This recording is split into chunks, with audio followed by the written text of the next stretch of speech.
So Reba set up a room for them in the conference hall of this resort. And it had these tables set up with just whips and collars and masks and handcuffs and a swing set and just bondage gear, which she said that she wanted to introduce these couples into the landscape of yes, and how she wants to open their eyes, give them a judgment-free zone of letting everyone in and try stuff out that they've never felt comfortable messing around with before, and ask questions and that sort of thing. How shocked were you when the first person to jump in was Brandon?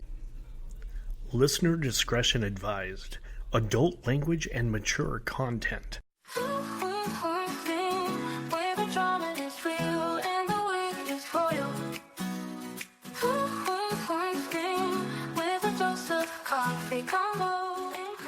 Welcome back, everybody. This is Two Queens, One Screen. I'm Jen. I'm Keeley. And we just had our birthdays, so we're in very good moods. Except for my birthday hasn't happened yet, but I'm celebrating anyway. Keeley's been playing video games. I've been on monster trucks. We're lucky girls. I had a magician. My dad got me a magician. I don't know if you noticed, he's now on Facebook as BIL, brother-in-law. Nice. He and I actually haven't spoken about it, but my assumption is that he's doing that so he can start commenting on our stuff. Nice. So people know who he is. This is my guess.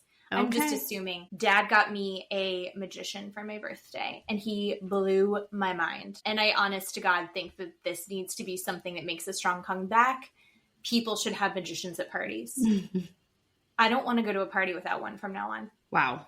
That's how I genuinely feel. How's your week going? It was pretty good after the whole arcade and skating with not quite teenagers. It was pretty fun. Had a good time.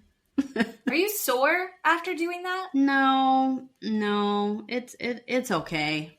It's not bad. I just took my kids skating and I didn't go because I was like, I'm not falling in front of preteens. I don't have the emotional bandwidth to have children laugh at me. No. I'm not going to do that. Well, it's not for very long. And then the next day we let them go to the mall and they just did their own thing, which was lovely because we got to do our own thing. When they hit that age that you don't have to hold their hand the whole time, you're just like, go, and then come back eventually, please. Yes. Just check in. It's amazing. It was good. Nice. But other than that, I wanted to ask you something about this week's episode of Real Housewives of Beverly Hills. I'm loving this season. Yes. It's not as high stakes. I guess technically for like Dorit it is. But in general, I feel like it's toned itself down a little bit to not be stressful to watch it anymore. Yeah. Is my feeling. Yeah. So this week's episode, they're still in St. Lucia and it's the evening. They just landed. They're going all to dinner. And Bose talks to Dorit and she says, because Bose, Dorit, and Erica are sharing a villa. Oh, I would love to be there. Yes. So that would be the villa I want to be in. Yeah, it's basically a house, right? Yeah. So Bose goes to Dorit and says, hey, my side of the villa, I have an open shower, like this beautiful walk-in shower. If you want to come look at it, if you want to come use it, feel free. So Bose is telling the table this story, and Bose is saying, Dorit has this adverse reaction and says, I don't want to do that. And Bose says, well, what do you mean? And Dorit says, I don't want to be naked. And Bose says, well, you don't need to be naked in front of me, obviously. And Dorit says, well, I don't want to be naked. I was never naked in front of PK. I'm not naked in front of my husband. Oh. I'm not one of those people. Mm-hmm. And Bose looked at the table of everyone and was like, are you ladies not naked in front of your husband? Like who doesn't do that? And then, they go to the interview and Bose says, I just find that so weird. Like, I want to be naked in front of my husband. I'm naked in my own home. I'm one of those people. And I just wanted to ask you that. Are you one of those people that are comfortable being naked in front of your husband? Obviously, you're not going to walk around naked in your house with your kids there. Yeah. But, like, if you're in your bedroom, are you comfortable doing that? Now that my kids are older, it's obviously much more regulated. Like, when they were little, it would be kind of whatever, and then they hit pre-elementary school and you're like, well, definitely need to have at least a towel on if I'm walking from the bedroom to the bathroom kind of situation. Yeah, I'm pretty comfortable with it, I guess, to an extent. But then also I heard French women are never naked in front of their husbands because it keeps the mystery alive. Mm-hmm. So then since I saw that on a TikTok, it's really affected me. I'm like, oh, I should leave something to the imagination. But then there's some nights where you're like, I'm tired and I'm bloated, so I'm just gonna Winnie the Pooh this in like a big t-shirt. Yeah. But I don't think that's sexy because I probably had nachos. Yeah, I'm a pretty comfortable naked person. Well, Jennifer Tilly tells this funny story, and I think they had a commercial about it where I think her one of her boyfriends, maybe her first husband, she was doing a photo shoot in a bathtub with bubbles. Mm-hmm. And she was naked, actually naked in this bathtub underneath the bubbles. And mm-hmm. she stood up to, I think, take a break or move somehow. And her boyfriend was there. She's telling the table, her boyfriend was there. And she stood up and the bubbles slid down. And her boyfriend was just horrified and was like, Jennifer, you're naked in front of everyone at the photo shoot. And she's like, right, I'm doing a photo shoot. And he's like, you're naked. And she explained that he had never seen her naked, that when they had sex, she would, prepare herself, I guess, put on her makeup, do her hair, get into bed, take off her clothes, and then he would come in the room, take off his clothes underneath the covers, and then they would have sex. And she was like, that's how he wanted to do it. I should have saw that as a red flag back then, but I didn't. So my question was in the context of, is it a red flag, right? If your boyfriend or husband, I guess, doesn't want to see you naked? Or yeah, 100%. Why wouldn't you want to see? I don't know. I mean, if you're trying to be like Midge Maisel, like all done and everything prepared for it, and like, I'm uncomfortable with my body, so I don't want you to see it all. Let's turn the light off. That's one thing. But like, did PK not want to see her naked? Right. Unless, or is she like, she's such a perfectionist. Mm-hmm. I'm wondering if she's self-conscious. Although she looks incredible. Yeah. So I don't know. I mean, I think there's some weirdness. I think that's a red flag with Dorit and PK, that one of them, one or the other, maybe has some issue with that, because she fully, obviously, expressed without hesitation to Bose, look, I don't do that. I don't walk around in front of him. He doesn't see me naked. And I don't know. I'm not a naked in front of other women person. Like, if I go to the gym, I am going to drive all the way home before I shower. Not going to get naked in the shower. Also, like, if I'm going to the bathroom, I don't want to talk to someone when I'm going to the bathroom. When you, like, if you're, like, at Target with a friend and you both go to the bathroom at the same time, I need that conversation to stop. I always feel obligated to keep the conversation going, but I hate it. I hate it the whole time. I want to pretend the second that I walk in that bathroom door, unless I'm washing my hands, I want to pretend like we don't know each other. I want to suspend reality in that moment and just do what we need to do and then never speak of it again. Well, I was watching them talk about being naked, and I was realizing that with Steve, I'm completely comfortable being naked in front of him, like changing my clothes in the bedroom or taking a shower, and he's at the sink doing whatever he's doing, and it's completely fine.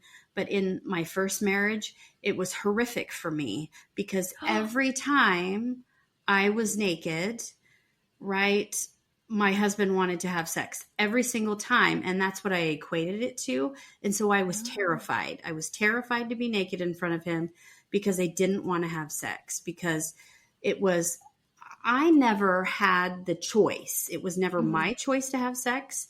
I was never the one that wanted to have sex. He was always the one calling the shots. This is when we're having sex.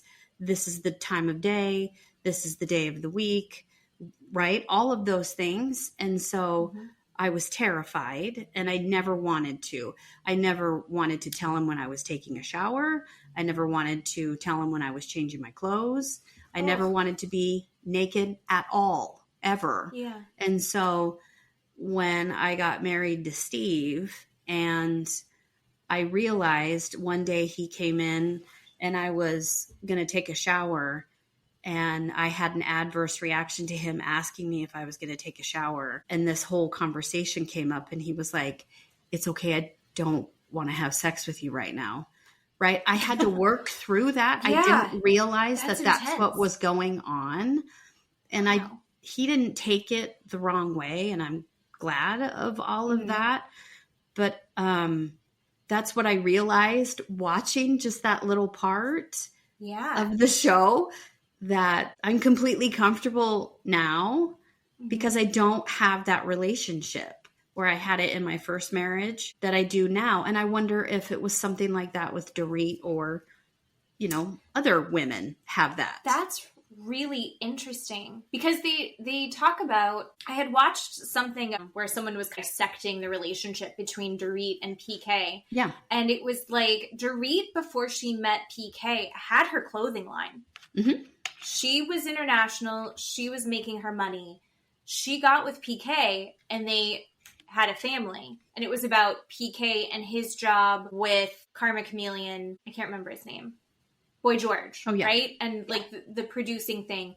But that's not actually where that money was coming from. And then when she was done having babies and decided to do the bikini line, remember? Oh, yeah. And then she went on the girls' trip and came back, and PK had changed the name of the bikini line. Yes. Changed all the plans that she had for the runway show, and took it over. Could not handle her being the one in that position. He has to be the one to call the shot. So I think you might be right. I think it has a lot to do. I was thinking it might have to do with her insecurity. She actually isn't a very insecure, especially not physically, woman. Yeah. I think it might have a lot to do with PK being in charge and calling the shots in that way. That's a really interesting insight I would not have considered.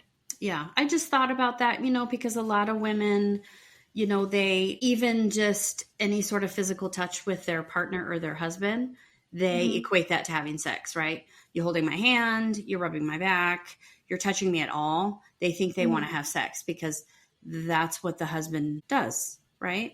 And it's really sad. It's a negative life to lead, and I had that, and I just wondered. No, it's a lot of pressure. Yeah.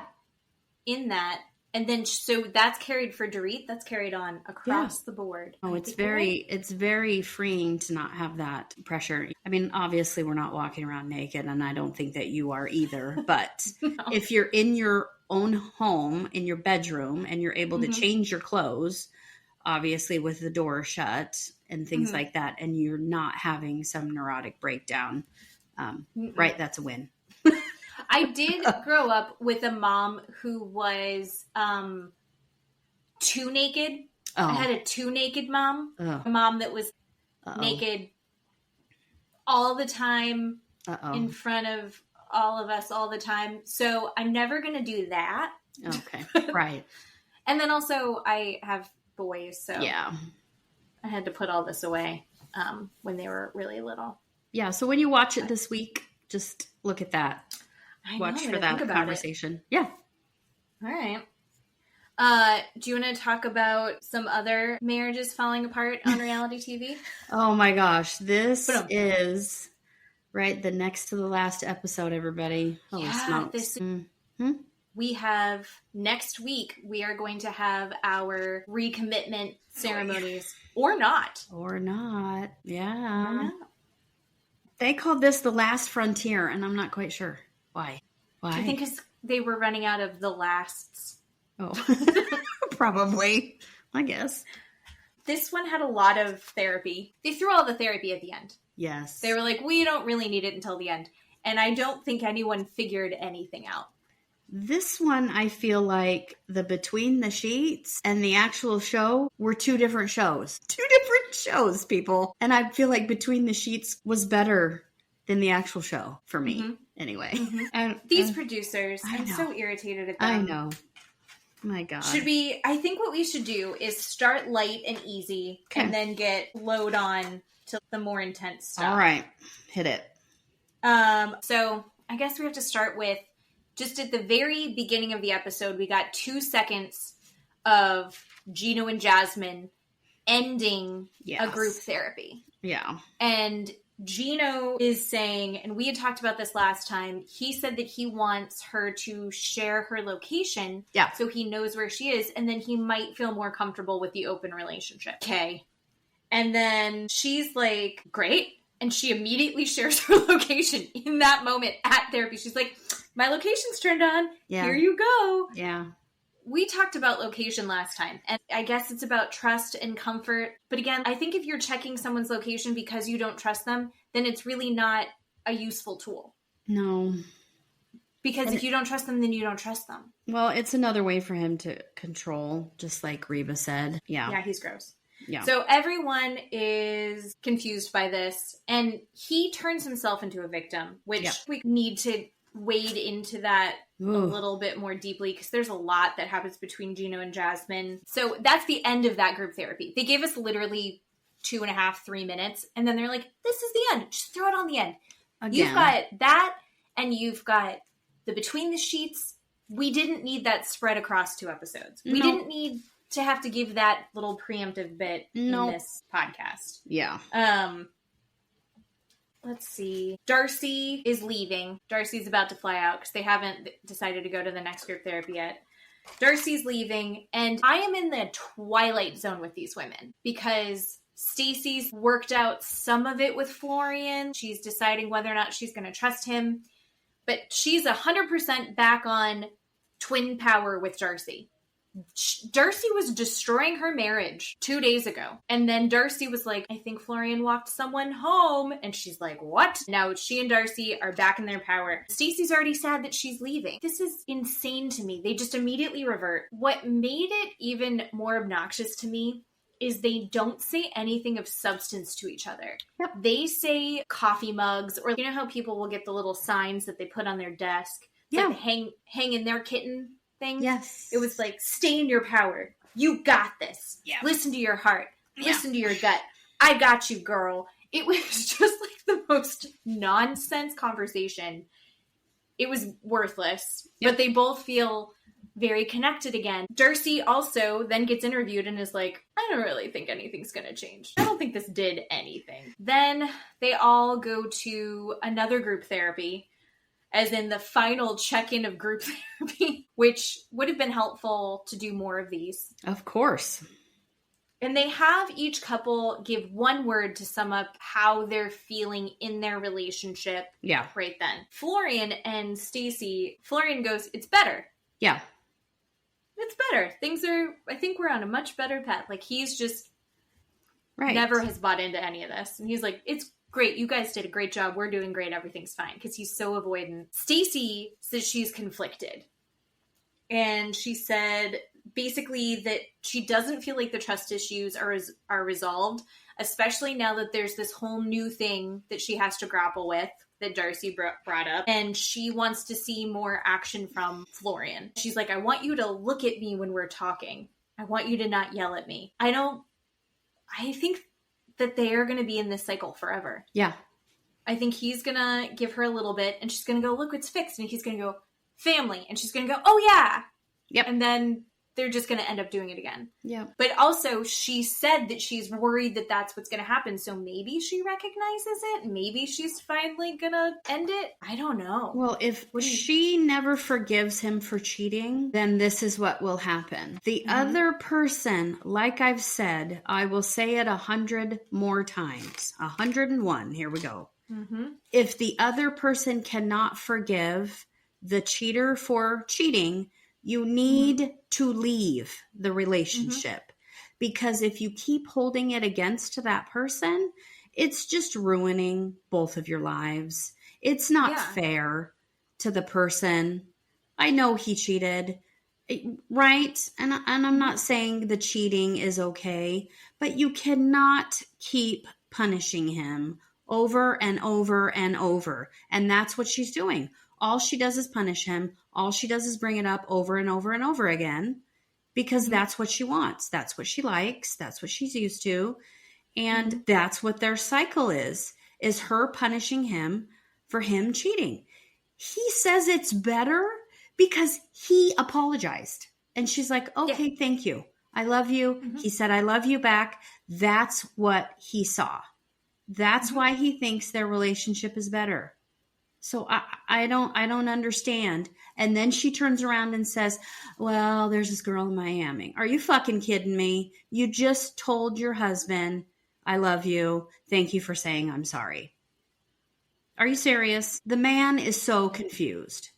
Stay in a lane, pick a lane and stay there. It's not even that she's just unclear, I think, with herself about where she wants to be. I think she wants everything to be fine. And he's like, you want it to be fine? Then it is fine. It's fine now. Look, shut up and let's go. She has all of these conflicting feelings about her relationship with her sister and her relationship with her husband and her mistrust of her husband, and also the fact that she and her sister are bitches to each other. All of it's so tangled in with each other so that one little step forward feels like a relief, but it's tangled up in everything else, so it's not really getting better. I think they're just going to keep doing this. Yeah. Oh, yeah. But it's not all him, is what I'm saying. No, I don't think it's all him. Because I think she's going to participate exactly the same way. Yeah. And do exactly the same things all over again. Because if she can 180 on her sister like that... And then they give us the little sneak peeks. We see little tiny bits of the recommitment ceremonies. And I genuinely am 50-50. I don't know if they're going to recommit or not. Yeah. I can't tell. I can't tell either. Same with Julia and Brandon. Yes, ma'am. So Julia and Brandon, let's see, Brandon's word was momentous. She said, I'm going to get a second opinion. And he's like, great, everything's fine. Amazing. And she's like, okay. Her word is family. And he's like, yep, because we're going to do this family thing. It's all going to be great. And she's like, no. I mean, all of our family is an issue that is still happening. Your parents and my parents. I think he is so one-track mind on baby. Yeah. That you could see his face fall. He had genuinely forgotten about the other stuff because, baby, it's going to happen. We're great. Yep. And she's like, you haven't said anything to me about my parents yet. And we see little bits and pieces right before the recommitment ceremony where she's like, I need to know that you're supportive or we are not going to be recommitting. So I don't know if that's going to happen either. Right. Because he does not seem supportive at all. And I don't fault him for going, I don't want to bring a volatile divorced couple into my home that I have to be financially responsible for. Yeah, that sounds awful. I don't want to do that either. He's brought his own baggage into the marriage as well. Rob and Sophie. I have opinions on that. I think we know. But Rob said he felt steady. Like through this therapy retreat, things have become less chaotic. Sophie says that her word is confusion because she came back and she's been doing this retreat and how she walked into the retreat and what she feels has changed significantly. That is actually very confusing for her. Not to mention the fact that she lives in Austin. Yeah. And Rob is going to be moving back to LA. They haven't been living together, but they've both been in Texas. She's kind of created a group of friends there. She's created her little life there, separate from Rob, which is, not bode well for them. But he's going to be going back to LA. He wants her to go back with her. He wants to go back as a married couple. Yeah. And she's like, so you want me to give everything up that I've built here? And he's like, yeah, because we're married. Yeah. She's just too young. Yeah, I was going to say, she's also 20, whatever, 5 or 23. 23. Yeah, 23. I mean, she's too young. They never should have gotten married. Yeah. I honestly think that they both had good intentions, but she's too young. She doesn't understand committing her entire life to a marriage the way that it would need to work. Yes. With him. Yeah. Yeah. She made the comment, it's, you married someone who wasn't your dream man. Yeah. And that's okay. And I was like, oh, if someone named Matt said that I wasn't his dream girl in a recommitment ceremony, no one would be walking away from that unscathed. That's an awful thing to say. I know. But Rob is just like, what does she want? I don't understand what she wants. I'm going to be honest. I don't think I really understand what she wants either. Why are they still married?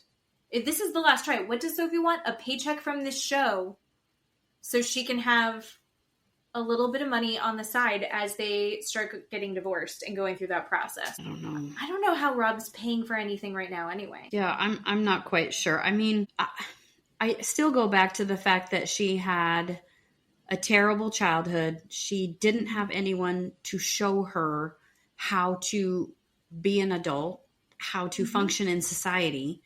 And then when she lives with someone or has a partner in some sort of fashion, does she know how to do that? Are we surprised that she doesn't know how to do that? No, we're not surprised. And I'm not trying to make excuses again, but he just gets so goddamn mad at her for not knowing how to do these things and doesn't have patience with her and say, okay, let's figure this out and let's go step up and show her how to do these things. But he won't do it. He throws these man tantrums and he won't show her how to do these things and say, okay, to move to LA, this is how we buy a house, or this is how we pay bills, or this is how we whatever, right? And he doesn't do that. He just stomps his feet and gets really mad.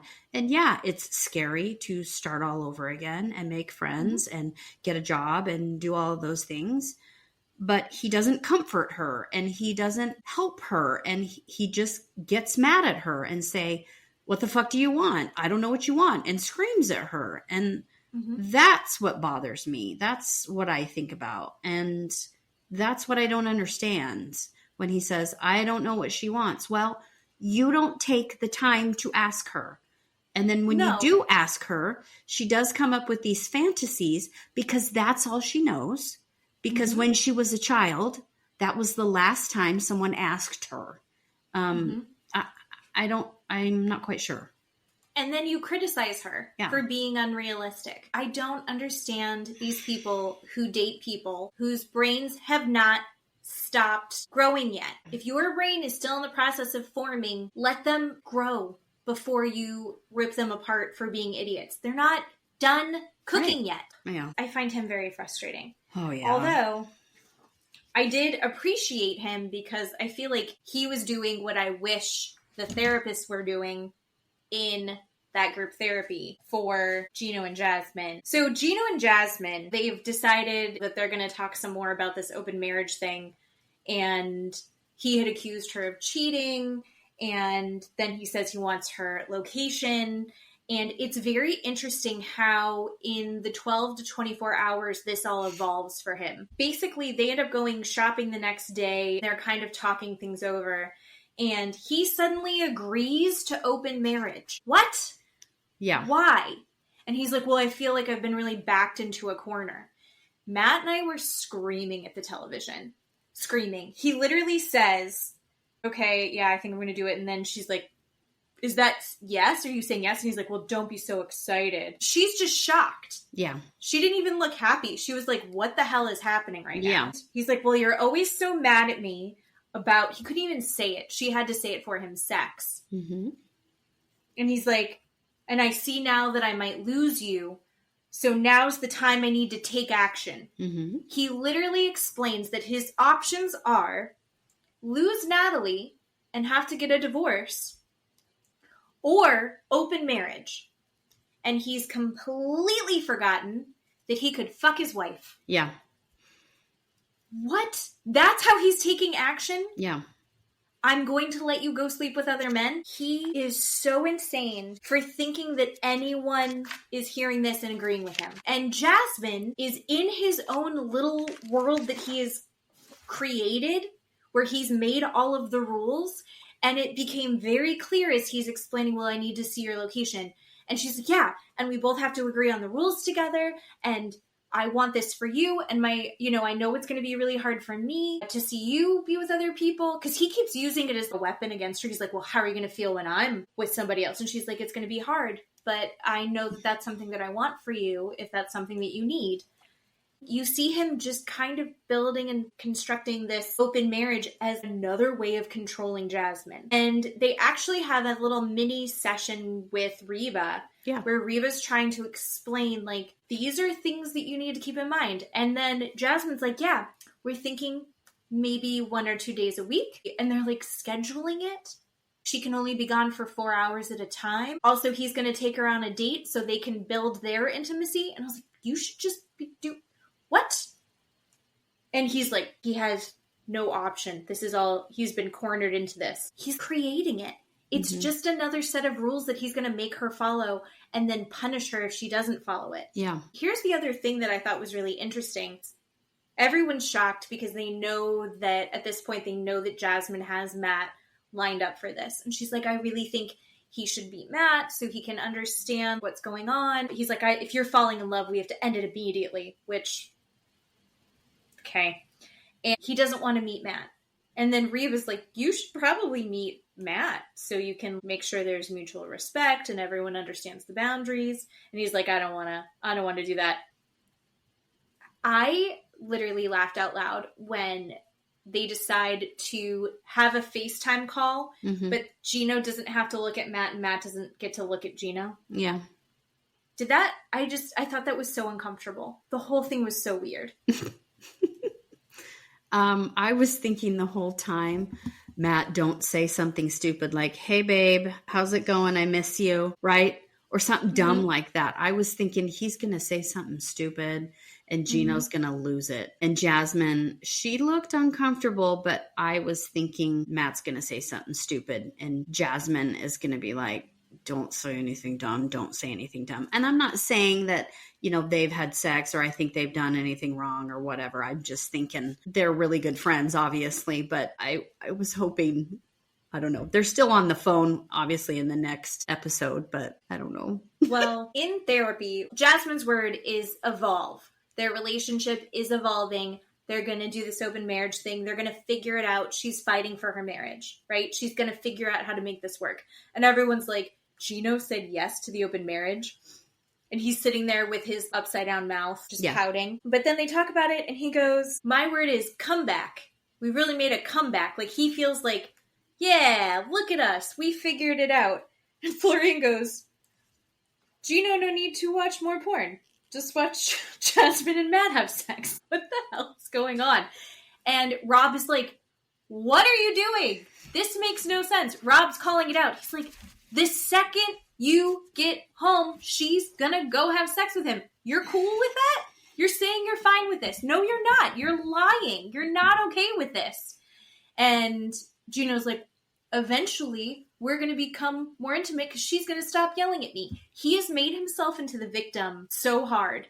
It is so wild. I think at one point Matt was like, just pull your dick out, you fucking weirdo. I was like, I bet you never thought you were going to say that.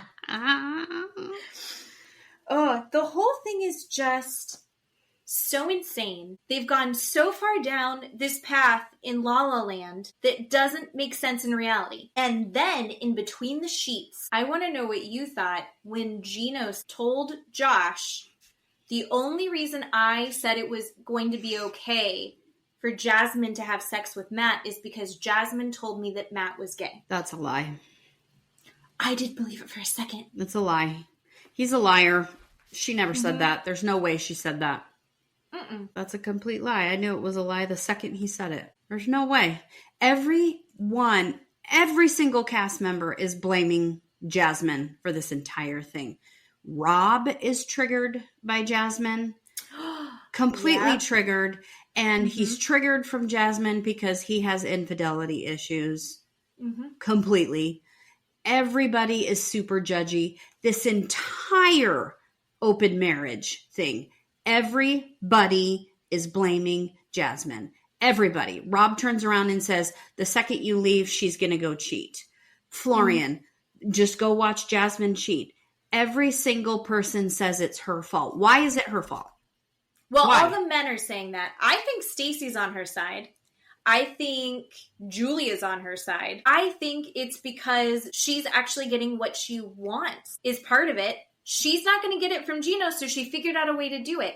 Whereas you look, I think Reba made such an amazing point because Reba said, Rob is so triggered because he doesn't practice ethical non-monogamy. Right. He practices non-ethical monogamy. Right. He is cheating. And so when he watches someone have that conversation, whether or not it's going to work out for Jasmine and Gino, which it's not, just them having that conversation in the light of day to say, hey, you're not meeting my needs. Yep. I haven't been laid in forever. Yep. This isn't okay. I would like to have this and I could get it over there. Yep. Let's figure out how to make this happen unless you want to do something else.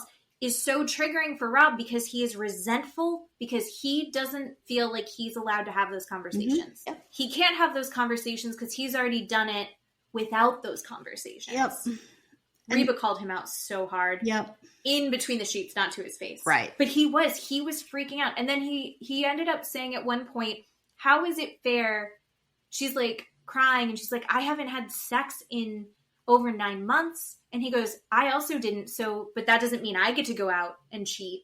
She's like, I'm not cheating. After watching her react and after watching her have these conversations over and over and over again, I do think that she has had maybe an emotional affair with Matt. I think she is emotionally connected to Matt. I think she's physically attracted to Matt. I don't think that she's crossed the line. I don't think that she would go through all of this and possibly have to give that up if she already had it to do this. I think she's crazy and wacky. I don't think she's bad. I just think this is the wrong solution to this problem.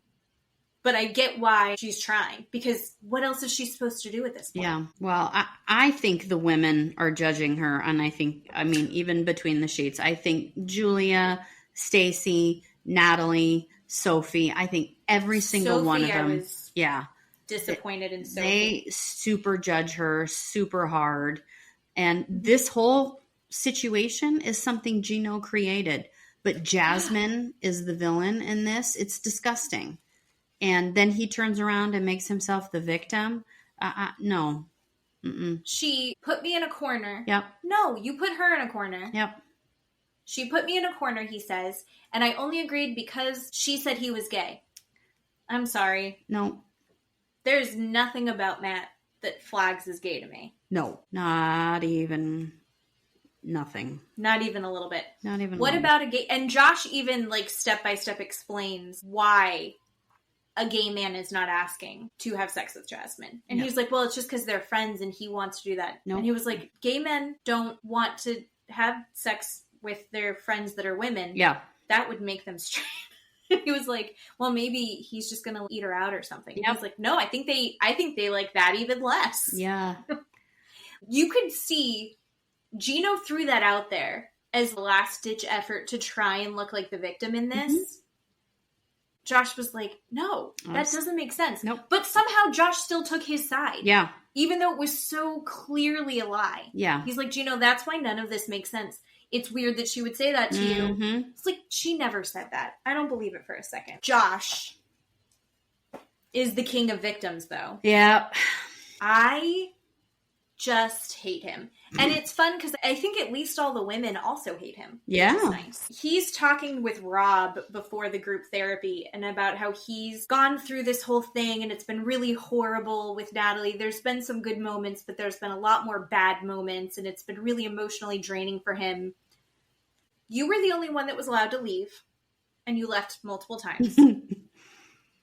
You pushed her away multiple times. Yeah. You have been flirting with one of the girls that's also here and put her in a weird position that you knew would make her crazy. Yeah. And she did. Yeah. You've been talking shit about her nonstop. and 2 nights ago could not get out of her space because you got a boner. Yeah. I'm so terrified. And then he's like, I've been really thinking about this and I'm terrified to have commitment with her. And now I'm realizing maybe I'm the problem. But you know why he's the problem, guys? It's because he cares too much. Yeah. He cares too much and he's too worried about her. He's too worried about her. What's going to happen to her if he's not there to do everything? Fuck off. Yeah. God, he sucks. And again, I don't like Rob, but Rob was I liked his insight, which was that Josh has always been 1 foot out, 1 foot in this relationship. Yeah. And he's like, we call that Captain Save-A-Ho. It's amazing. And I think that that's kind of what Josh was trying to do, but only as much as he wants to. Oh, sure. He didn't go to the strip club, meet a stripper, and go, I'm going to fix your life, and then invest all of his money in it. I think he met Natalie and went, I'm going to make your life nicer, but over there. I don't want to. Don't call me, I'll call you. Right. Then they give their words in therapy. And Natalie says that her word is wall. I really enjoy her analogies. Yeah. She said that wall because when you are playing squash and you're hitting the ball back and forth, you're really not playing another opponent, you're playing yourself. Yep. And that Josh is a wall, not really playing with her. She gave a more descriptive explanation that made less and less sense as she went on, and it was delightful. But I get it, because it's like, he's not really participating in this. And then Josh said that he was scared. That was his word. Yeah. Just being so vulnerable. Thanks, Josh. Because Natalie needs 100%, and he can't give that to her. Can't give her 100% because he has another girlfriend.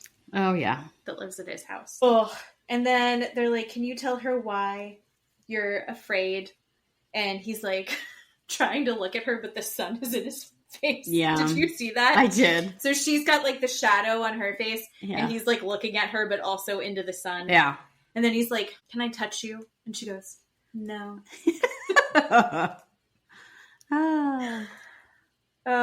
And he just kept saying, if I'm the problem, if that's me, I'm so sorry.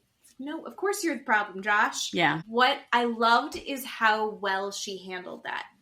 I thought that was the best that she could do. She's smiling. She's very calm, which I think is probably scary. And she was like, I am relieved. They're like, what's going on, Natalie? And she's like, no, I'm relieved. This is the first time he's ever been completely honest with me, and I respect honesty. And this is the first time that I can honestly say that I really respect you, because I know that you're being honest for once. Then Heidi, the therapist, is like, so are you guys still doing the recommitment ceremony or no? Just because we have to know how many chairs or something. I don't know. She checked in. How many pizzas we're going to order. They're like, they just broke up. And they're like, no, I think we're done. And they get up, and Natalie walks away with her head held high. And I think Josh was like, he's like, I didn't know what she was going to do. Was she going to get upset? Was she going to cry? Was she going to scream at me? Was she going to yell? And she did the worst thing, which was give him a very non-reaction. She just gray rocked him and was very pleasant. And you could just see him spin out of control. So he's chasing after her through the resort. Natalie, let's sit down. And then he needed to sit her down and make her cry so he could leave. Yeah, don't hate me. Is me? No, that's what he says to her. He has to sit her down to make her feel bad, to say, don't hate me. I really don't like it when men do that. It's very manipulative. Do you need to say that? No, you don't need to say that, because I've walked away. This is ended. It's ended. Leave me the fuck alone. They just had this perfect breakup in front of the therapist. Yep. She handled that perfect. Yep. And he was like, she didn't yell. Yep. She was not reactive to me. Yep. It sucks. So he basically sits there and he's like, don't hate me, and I really love you and care for you. And she's rewatching and goes, oh, he said he loved me. She's like, he'd never say it before. And it was like, oh, that's so awful. She's still excited about that. He finally is, I care about you, but we can't do this. And he just had to like grind her down emotionally. And she's crying, I'm going to miss you, but I don't think that you're my person. I don't love you. My heart doesn't belong with you. Yeah. She was like, it's like I have a map of New York, but I'm walking around LA. It just isn't going to work. Yep. I was like, oh, that's another great analogy. He just needed to see her cry. The second she's crying, he's like, I'm going to let you calm down. I'll see you around. Now and I he feel gets up better. and leaves. Yep. Fuck you, Josh. Yep. What a dickhead. Yep. And she says, I do love him, but that hurt my dignity because why am I not enough? Like, if he can love me, but he can't give me, that sucks. But I'm higher than this. I don't need to have the big reaction. I don't need to give him the drama. I think her crying was what he needed to finally actually let go. But how many times does he have to make her cry? It was so selfish. Like, is that narcissistic behavior? Yes, Isn't it's that gross. what that was? Yes, it is. Oh, so yucky. Mm-hmm. And it was also sad because she and Stacy have formed this very sweet connection. Yeah. Because I think they're both very reactive women.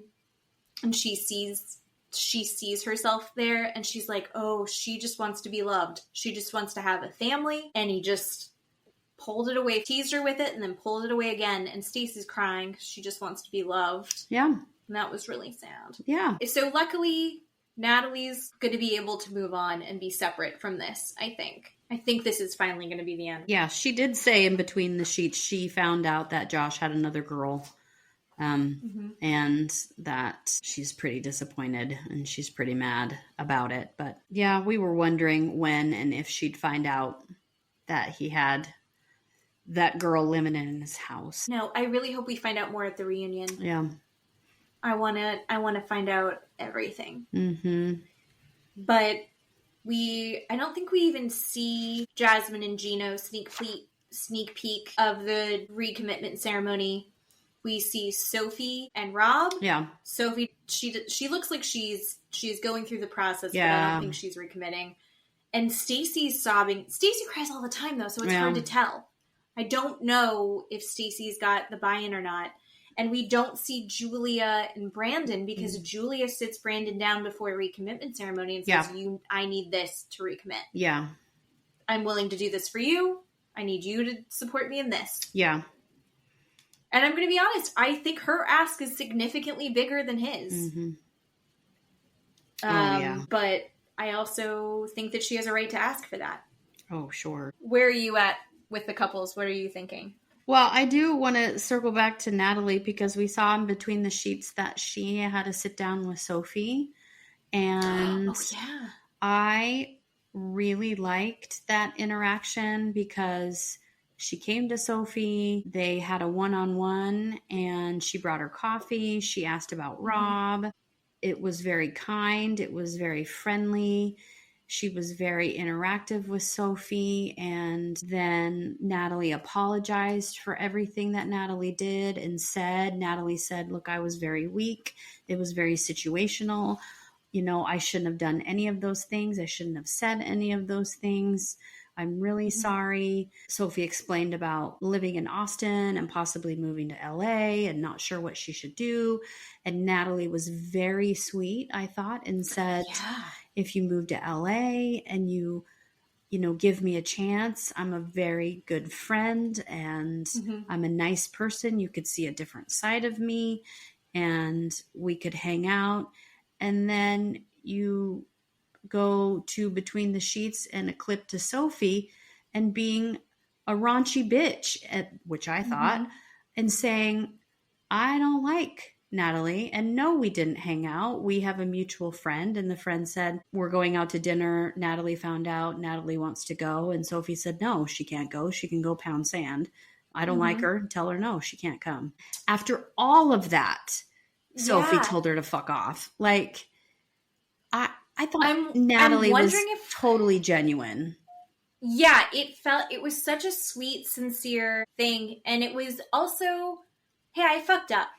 Which she took. Natalie was kind of on an apology toward these episodes, but it seemed incredibly genuine, incredibly insightful. Yes. And self-aware. It was very impressive to me because I can't do that. I wish I was better at that. She did the same thing with Julia, although Julia called her out.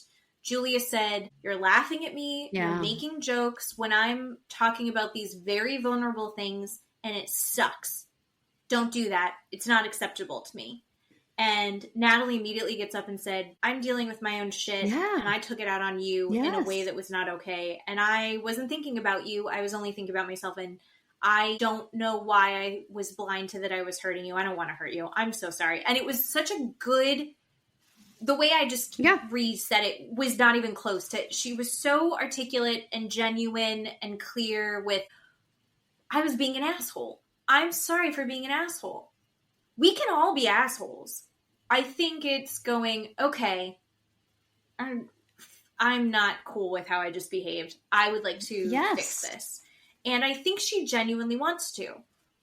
Now, I genuinely think Natalie does want to. I wonder if she gets in her own way, though. Maybe there's something that we don't know about happening later. Mm-hmm. But Sophie's also, I think it comes down to when they are interviewing Sophie about meeting up in LA. She's like, oh, I went to LA and I did not see her because she sees women as competition and I'm not interested in being around something like that. That conversation they had was they were both so open and they were both so vulnerable and it didn't at all acknowledge any of that. I think Sophie's just so immature. Yeah. And I think that she's going to hold a grudge when it's convenient. And I think that's what that is. Yeah. Because Natalie wants to be a girl's girl. Yes. And she was with Stacy, and she tried to do it with Sophie, and it was super disappointing. Yeah. I felt bad for her. I did too. I hope she gets her stuff together, and I hope that she works it out. I think that she says that she's very, very loyal, and I honest to God think she finds somebody that appreciates her for who she is and can embrace that. I think she would be like the best wife. Mm-hmm. Your house would be so clean. Mm-hmm. Everything would be done for you. She wants to do all of that. She wants to take care of things with you, for you, be with you. Yeah. You just have to be comfortable with an anxious attachment style. And I think that she'd be like an amazing mom. It's a real bummer. Honestly, I think he released her finally. So all of that's finally over for her. So hopefully she is starting fresh. Yeah. You know what else I realized we forgot to talk about? BDSM playground. Yes! Group, sex, therapy. Yes. So Reba set up a room for them in the conference hall of this resort. And it had these tables set up with just whips and collars and masks and handcuffs and a swing set and just bondage gear, which she said that she wanted to introduce these couples into the landscape of yes, and how she wants to open their eyes, give them a judgment-free zone of letting everyone in and try stuff out that they've never felt comfortable messing around with before and ask questions and that sort of thing. How shocked were you when the first person to jump in was Brandon? Right. This is the same person an hour ago that was bawling in a pool full of people saying, I'm so embarrassed to talk in front of people and thank you for being my friend and all of this other stuff. I have social anxiety. And now he's a dog he's got a mask on. Full leather dog mask. Right. Like, yes, it was surprising. And then he grabs the whip and he's sex man. And he's whipping it around and he's pretending he's a comic book hero. Yes. But he's into it. Yeah. And Reba reads the situation as, it was great because he brought this sense of humor. Usually for him and Julia, they're getting into sex only because he's thinking baby, baby, baby, so they need to infuse this fun. Yeah. And I remember thinking, no, because the last time they did sex therapy, they infused fun and it just turned into like her kind of making fun of him. Yeah. And riding him around and laughing at him. Yeah, shaving his armpits. And then it turned into that. It needs to be, she needs like more like him taking charge, being passionate. Yes. And not for goofy. lack of a better word. Yeah. Yeah, it needs to not be goofy. He needs to be the aggressor. He needs to take that masculine stance because he's either goofy, he's sex man, or he's pretending that he's like dancing around in a robe and getting his armpits shaved. She wants somebody, I think that's going to be a little bit more the one that is pushing for it, but also not going, I want to have sex now. You haven't had sex with me in so long. Like, he's either a baby whiner or he's a goofball, and I don't think that's what she's into. No, she wants a little Christian Grey, right? 50 Shades of Grey type. Yeah. Right? Yeah. Yeah. Somebody who's going to tell her what to do. Yeah. Yeah. Because that's kind of how he is in their relationship as well. And then he suddenly becomes, that's all up to her in the bedroom. Yeah. And then he's pissed about it. Like, it doesn't quite work out. But he had a good time. He let loose. He wasn't drinking, but Joseph was there. Right. Oh. And then Jasmine was like, oh, I want to try the swing. It was a full swing setup. Yeah. It was like half swing, half gynecologist chair. Yeah, I thought that too. And if the men listening don't understand, you are laying on your back and your legs are spread. So that's spread, and there's like stirrups to keep your feet up. So that's what we mean by a gynecologist chair. And then Jasmine wanted to try that. Gino jumps up and he's like going to town, miming it for everyone. He air fucks her in front of everybody. Yeah. And Reba is completely shocked because she said, how can he do that in front of everybody, but he won't do that in the bedroom? Why? When it's just the two of them. Yeah. He can perform it for everyone. Right. I'm going to say it again. Right. My theory is Gino is gay or pan or bi. I don't think he is attracted to Jasmine. The way that he looked at Josh in between the sheets, I've never seen him look at Jasmine that way. I don't think he's attracted to her, but I don't think he would be comfortable admitting to himself that his fantasies lie elsewhere.